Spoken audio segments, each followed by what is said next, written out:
emisionit e me mua në studio kam Botrend Xhemalin. Përshëndetje Botrend. Përshëndetje Kushtrim, faleminderit.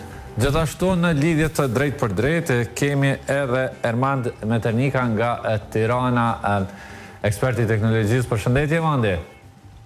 Përshëndetje dhe kënaqësi që jam pranë jush në Dukagjini TV.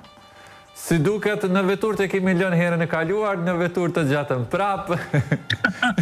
E di çfarë ndos, që është e vërteta se nga që është shumë e zhurmshme dhe duket sikur kur je brenda është izolim akustik, edhe duket sikur nuk domethënë zhurmat janë filtruara gjitha dhe paktën dëgjohemi më mirë, domethënë kjo është ideja.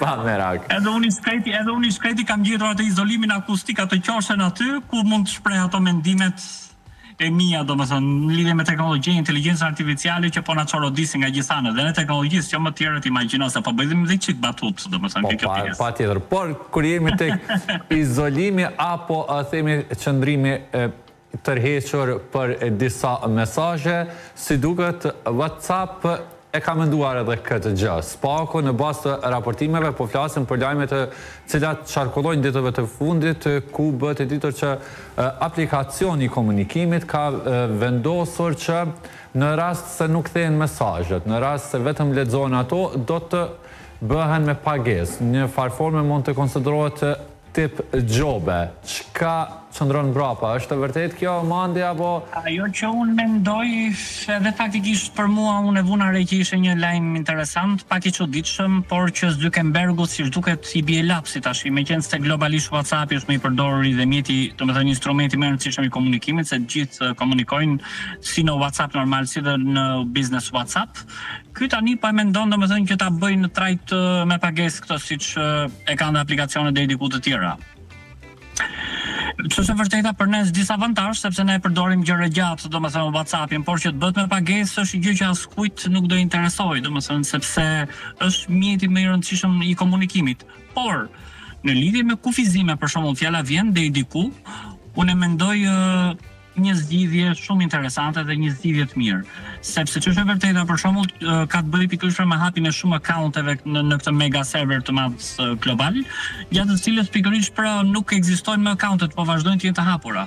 Dhe të çojnë, domethënë, kjo është një gjë që pse accountet të cilët nuk janë më të përdorshme të jenë të aktive ose të jenë të hapura, të mbeten të hapura, domethënë. Është një gjë që mund ta konsideroj edhe pak a shumë mbi ngarkesë për serverin, për një account që nuk ekziston ose që është hapur përpara dhe ka vite që ose 3-4 vjet për shkakun që nuk është përdorur më. Kjo është një zgjidhje shumë e mirë që të testohet accountin, nëse për shembull unë i shkruaj dikujt në WhatsApp edhe nuk them përgjigje për 1 muaj, për 2 muaj e më shumë, atëherë mbetet që kjo është inaktive, duhet të aktivizohet si account, domethënë. Edhe faktikisht unë shikoj jo fort shumë të këndshme dërgimin për shembull e mesazheve të jenë të limituara ose të jenë të restriktuara apo të bëhen me pagesë apo dhe të tjera gjëra, domethënë dakord kemi të bëjmë me këtë që accountet të hapura, të mbetura që realisht duhet të eliminohen nga mega serveri global pra i WhatsAppit, sepse këto jemi pjesë e metës, Zuckerbergu i ka Facebook, Instagram, gjithë ai ka. Dhe po e mendoni farë të tillë, ka dhe profilin Instagram të cilët aktualisht nuk ekzistojnë më për shembull, ose mund të jenë të hapura dhe të mbetura për shumë kohë që nuk i menaxhon me njëri. Edhe mendoj që realisht duhet mbyllen. Okej, jam dakord me kjo pjesë, por që të rikthehet me pagesë, domethënë për mua unë nuk e shikoj shumë të arsyeshme këtë pjesë, domethënë. Është tjetër gjë që të kërkon të bëj biznes, kërkon të bëj llogaritjet e tij, që të përderisa pikërisht pra WhatsApp-i u bë globalisht i përdorur, ushtri nga të gjithë vendet në botë ku kemi shumica e përdoruesve janë pikërisht këto të WhatsApp-it, që e përdorin, domethënë gjithë njerëzit. Tani takseni biznes është edhe fakti që jetojmë në një periudhë kapitaliste dhe çdo kujt i intereson produktiviteti, feedbacku, të ardhurat, kështu që është një ide që gjithmonë për përfitime materiale.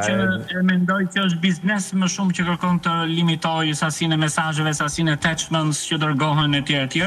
Por kjo është një avantazh për gjithë ne. Por që të ufizoj profile të cilët qëndrojnë kot hapur, kjo është një zgjidhje okay, e mirë. Sepse dhe rreth parë mbi ngarkon serverin dhe dyta është që përse një profil që nuk përdoret më të jetë i hapur.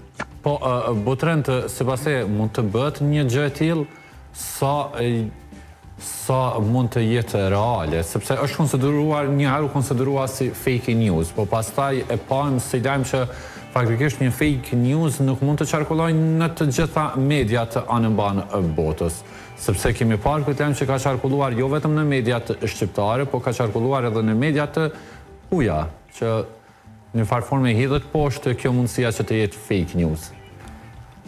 Mendoj që pjesa më e madhe është keq kuptu pak, sepse qëllimi kryesor i WhatsAppit normalisht është që me kriju hyra, sepse në Amerikë është një trend ndryshe në raport me vende tjera, sepse në atë moment që një biznes futet në ta quajnë shares, ku njerëz mund të blejnë pjesë të ndryshme të kompanisë apo aksione që ne e quajmë, atëherë çdo herë është tendenca që në fund vitit secili biznes dalë në fitim, se nuk është rreziku veç i humbjes, por pastaj është rreziku edhe që të futet si brand edhe ta shkoj si cilin do biznes në falimentim, edhe është rreziku që investitorët tërheken.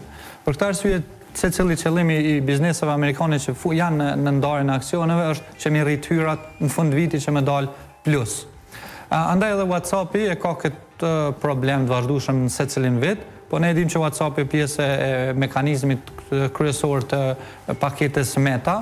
Për më kthy të pyetja a do bëhet me pagesë për userat free, siç jemi shumica nga ne, unë mendoj që është jo, për disa arsye, mirë po është mendimi që mënyra e mesazheve që dërgohen duke përdorur ads apo meta ads përmes WhatsAppit, ajo është menduar nga Facebooku apo nga WhatsAppi kryesisht që të ristrukturohet. Pra nuk mos të bëhet pagesa në ads nëpërmes të pjesëve të ndryshme në bazë të reachit, në bazë të target audiencës, por të bëhet në bazë të konvertimit. Sepse edhe njëjta gjë është në Google Ads, edhe një farë mënyre kur ti paguan për konvertime sa herë një klient e ka telefonu apo ju ka dërguar mesazh, ajo pastaj përpjestohet në pjesën sa ju keni shpenzuar në ads.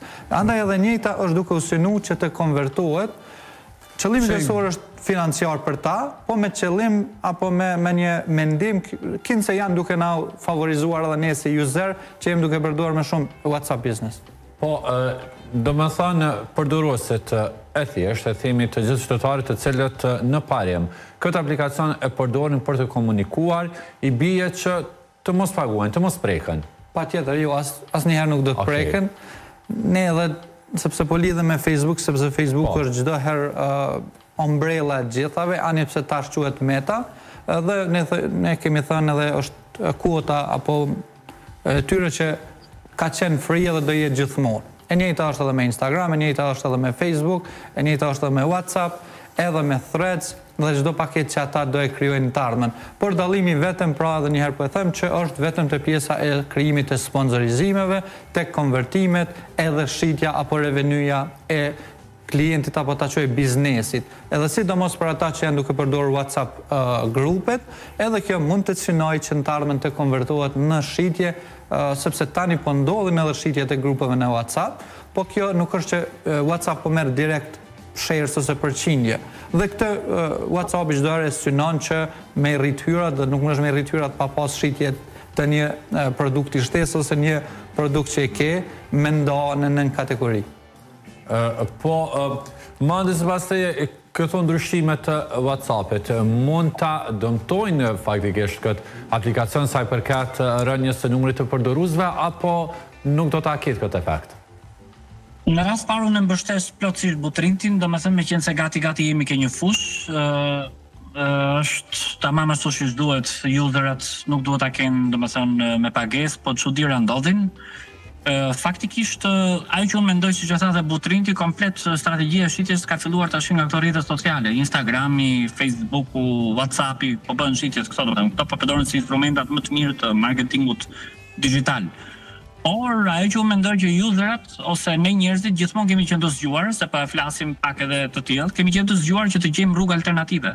Se tash u bë kjo punë, bë dhe WhatsAppi me pagesë, hajde çfarë bëhet, domethënë, po na kufizojnë nga gjitha anët, atëherë gjithmonë ne do gjejmë mënyra alternative, për shembull siç është Viberi. Shpresojmë që edhe Viberi mos e bëjnë me pagesë, domethënë. Por që shpresoj dhe unë, si tha dhe Butrinti, nuk e shikoj shumë pozitive këtë pjesën e përdorimit të WhatsAppit për userat normal, domethënë nuk po flasim për ato for business users, sepse ato domethënë e kanë për qëllime tregtare biznesi dhe taksative mund të jetë, domethënë mund të jetë mandatore ose detyrueshme që të bëhet me pagesë, por që shpresojmë që mos bëhet edhe për ne userat me pagesë, por gjithmonë ka pas aplikacione të ndryshme, kompanitë dhe korporatat kanë qenë gjithmonë në konkurrencë me njëra tjetrën për të nxjerrur aplikacione gjatë të cilës të tërheqin përdorimin e userave. Nëse WhatsApp sot ka arritur maksimumin e userave sipas Zuckerbergu, pa bëj diçi për batut, atëherë sigurisht do dalë një tjetër që do bëjë të mundur uljen e përdoruesve të WhatsAppit, nga WhatsAppi do kalojë një aplikacion tjetër shumë bukur. Pra, se kështu ka nisur gjithë këto, ka nisur si puna e të kapurit në kurs klientin, në sensin pikërisht pra që hajde po e nxjerr free tani dhe më pas pasi të arrijë një numër të caktuar përdoruesish apo ndiksh, tash po e bëjmë me pagesë. Është një strategji e marketingut, kjo është strategji e biznesit, domethënë. Por që gjithmonë në numri, nëse do bëhet me pagesë, numri i përdoruesve do ulet. Nëse do e bëjmë me pagesë edhe për WhatsApp normal, pra për WhatsAppin që ne përdorim gjithë sigurisht që numri i userave do ulet sigurisht. Domethënë, por që ajo që un kam parë një detaj te kjo pjesë është që ky thot i famshmi Zuckerbergu thotë që do ketë një dërgim mesazh limituara, që do thotë deri në një fazë caktuar për shembull mund të jetë free, dhe më pas nëse do të kalohet limiti i dërgimit mesazheve, attachmenteve etj, çfarë mendojnë strategjikisht të bëjnë këto, atëherë do bëhet me pagesë. Është identik një ngjashmëri me ChatGPT-n, që ChatGPT e nxori versionin free, edhe nëse ti vazhdon edhe kërkon të eksploroj të tjera gjëra, e ke me pagesë. Kështu po funksionojnë. Por që numri do ulet sigurisht, numri i përdoruesve do ulet, është logjikshme. Po faktikisht në bazë gjithmonë të lajmeve që qarkullojnë është bërë editor ose deri tani faktikisht është zbuluar që tarifa do të jenë 0.5 deri në 9 cent, varësisht nga vendi. E di çfarë mendojnë aty ku ka zë s'është pa gjë. Domethënë në sensin që aty ku qarkullojnë lajme mund të bëhet diçka, kur qarkullon fjala etj, mund të bëhet diçka, pra është fjala urgjeni themi aty ku ka zë nuk është pa gjë, që do të thotë po prap mua kurrë nuk do më pëlqente domethënë që WhatsAppi normal të bëjë me pagesë. Kjo do i shkaktonte korporatës Meta faktikisht një rënje drastike, ja ose mund totalisht, një rënje drastike të përdoruesve. Ka përdorues që nuk duan ta përdorin. Nuk duan ta përdorin me pagesë. Po. Por gjithmonë do ketë rrugë alternative që do gjej zgjidhjen e komunikimit digital midis njerëzve. Po, Butrend, pse nëse vetëm ndodh një gjë tjetër, gjithmonë po flasim, edhe në qoftë se ndodh edhe për bizneset, tarifa mund të jetë 0.5 deri në 9 cent, varësisht prej vendit ku përdoret faktikisht WhatsAppi, por është aluduar ose është përmendur dhe kjo pjesa e opsionit sin, e leximit të mesazheve në rast se vetëm bëhet sin pa u kthyer një mesazh të bëhet me pagesë. Pse sipas teje pikërisht ky opsion në këtë pikë është prekur ky ndryshim? Unë mendoj që më shumë Zuckerberg është interesuar, që tha dhe kolegu, që me kriju pak free marketing apo free advertising, sepse ne e shohim këtë shpesh, sidomos nga bizneset në Amerikë, ku shpesh tentojnë me theksu diçka që del kundër vetes, për me kriju gjitha gazetat e shkruara që me i përmend ata në mënyrë që mos me pas nevojë me i pagu, po thjesht me i ndihmu. Sidomos kjo edhe nëse u njihet si link building apo PR building, sepse i ndihmon me kriju autoritet në përgjithësi. Ndërsa sa i përket pagesës përmes sin ose jo, unë mendoj që kjo deri diku mund të aludohet në Google apo në Gmail, ku Gmail i thot që gjitha ato Gmail accounts të cilat kanë në përgjithësi dokumente të ndryshme, video ose emaila, që nuk janë hapur më herët se 2 vite, do të thot do fillohet asgjësimi i tyre. Që do të thot nëse një dokument e ke ruajtur në Google Drive apo Gmail, nëse nuk e ke hapur për 2 vjet, ai do fillojë të asgjësohet vetë nga Google për me ruajt hapësirën për vende tjera. Kështu që diçka të tillë do ishte e pranueshme nga WhatsApp, sepse ne mund të përdorim WhatsAppin shpeshherë edhe për me ruajt informacione, dhe pse nuk e sugjeroj, sepse nuk është udhë e sigurt. Mirë, po kjo gjë mund të pritet, edhe do ishte e udhës që të bëhet nga WhatsAppi. Ndërsa me na detyru ne si free users me pagu, me njëherë do të ndodhë që të krijohet një aplikacion. Kemi aplikacione tjera si Telegrami, si Viber, si rrugë ndryshme, edhe Messengeri që posedohet nga vetë Meta, prap do kemi rrugë alternative. Andaj nuk mendoj që është qëllimi i tyre që ta azisojnë WhatsAppin, sepse qëllimi është me fuqizu, po ndoshta me gjetë mënyra që me rujt apo me rrit shritjet e tyre prap mbetet e pjesa e bizneseve. Sepse bizneset nëse paguajnë është krejt normale, po jo edhe userët që përdorin free. Sepse nëse bëhet me pagesë, cili është qëllimi që me pagu bizneset. Po Butrend e përmendë faktikisht që ka edhe aplikacione tjera të cilat përdoren për komunikim edhe për mbledhjen e informatave, një ndërto është edhe e Viber. Po a ka statistika ose ka të dhëna që cili qëndron raporti përdoruesve në mes të Viber dhe WhatsApp në trojet shqiptare, sepse e përmendëm që WhatsApp është aplikacioni i komunikimit që përdoret më së shumti në botë, por me sa di Viber tek ne përdoret kogja shumë. A mund të jetë më i përdor shumë Viber se sa WhatsApp? Thëmë drejtën nuk i kam drejtet e sakta për Kosovën, edhe nuk mund të flas. Mirë po, arsyeja pse njerëzit kalojnë në WhatsApp është që sot WhatsAppi po tep më shumë hapësirë, më shumë mundësi, është më i sakt, edhe është në kohë reale, edhe kvaliteti i zërit, edhe pjesa e dërgimit mesazheve është më kompakt. Andaj është më lehtë, duke pa edhe anën tjetër që edhe marketingu që bëhet për WhatsApp neve na bën me undje më të sigurt. Edhe mos harrojmë një gjë tjetër, secili biznes tenton me qenë monopol në pjesën e sidomos Shtetit Amerikan, kështu që të njëjtën tenton me bë edhe WhatsAppi, duke ditë që nuk është ende në atë pjesa, apo nuk është 100%, po qëllimi i tyre është që të jetë absolut, që kur të mërmendën pjesa e dërgimit mesazheve, WhatsAppi të jetë monopol. Ndërsa në pjesë tjetër që ne po e shohim që po tenton me u konvertu në shitje, është pjesa e WhatsApp grupeve të përdoruesve të caktuar, që një pjesë i kanë temat e ndara. Flasim ka influencer që flet vetëm për pjesën e medjave, ka tjerë që flasin për marketingun digital, dhe këta synojnë që t'i konvertojmë në pagesë. Nëse dëshiron ti është pjesë e këtij grupi që flet për sekretet, për tipsat, për trikat, si me zhvillu, atëherë duhet paguash një çmim caktuar që e caktojnë, ata vetë, ndërsa një pjesë të atij çmimi do e merr edhe WhatsAppi. Edhe kjo do jetë një mënyrë interesante, edhe që nuk preket free users apo useri i lirë. Edhe kjo deri diku mund të pranohet si një metodë mirë për me rrit shitjet nga WhatsAppi. Po mandi, mund të ketë ndonjë aplikacion i cili mund ta zë vendin e WhatsAppit sa i përket numrit të përdoruesve në nivel global? Konkurruesi më i madh i WhatsAppit ka qenë Viberi. Edhe Messengeri, siç e tha dhe Butrinti, kështu që Viberi është i gatshëm me gjithë fuqinë e vet që të bëjë të mundur zëvendësimin e WhatsAppit, e mendoj unë. Do të thënë kompania ose korporata që menaxhon Viberin mund të jetë e gatshme, domethënë të depërtojë gjëra gjatë për të tejkaluar përdoruesit e WhatsAppit. Por pyetja është që nëse Viberi arrin një target grup përdorimi maksimal, a mundet e Viberi të fillojë të bëjë të lançojë pikërisht pra strategjin për punë e pagesës? Kjo është pikpyetje, që logjikisht në gjuhën e biznesit të funksionojnë, por gjithmonë ne përmendim që do dalin alternativa të vazhdueshme që asnjëherë nuk do tentojnë që ta sfumojnë komunikimin digjital midis qytetarëve, midis userëve e tjerë. Nuk e mendoj domethënë që do e bëjnë ajo që logjika e kësaj është që mund ta bëjnë për një periudhë ose më saktë mund ta bëjnë për një sasi të limituar komunikimesh ose mesazhe që dërgohen, por jo totalisht.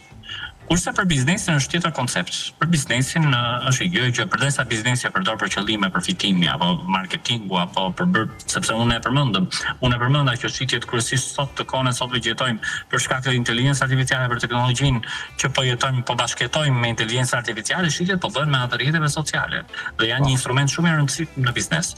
Kështu që gjithmonë të dalin alternativa të reja, konkurrencë e re. Viberi është i gatshëm me plot fuqinë e tij, po e them edhe pak edhe për më shumë interaktivitet ose për të bërë dhe më Viberi është i gatshëm që të depërtojë dhe të tejkalojë përdoruesit duke ja marrë tregun WhatsAppit. Këtë mendoj unë. Po, Mandi, faleminderit shumë që na u bashkove edhe sot në këtë diskutim. Për mua ishte një kënaqësi që isha pranë jush edhe me kolegun Butrintin. Faleminderit shumë, Butrin, faleminderit shumë që isha edhe sot në Rreth Rrotull.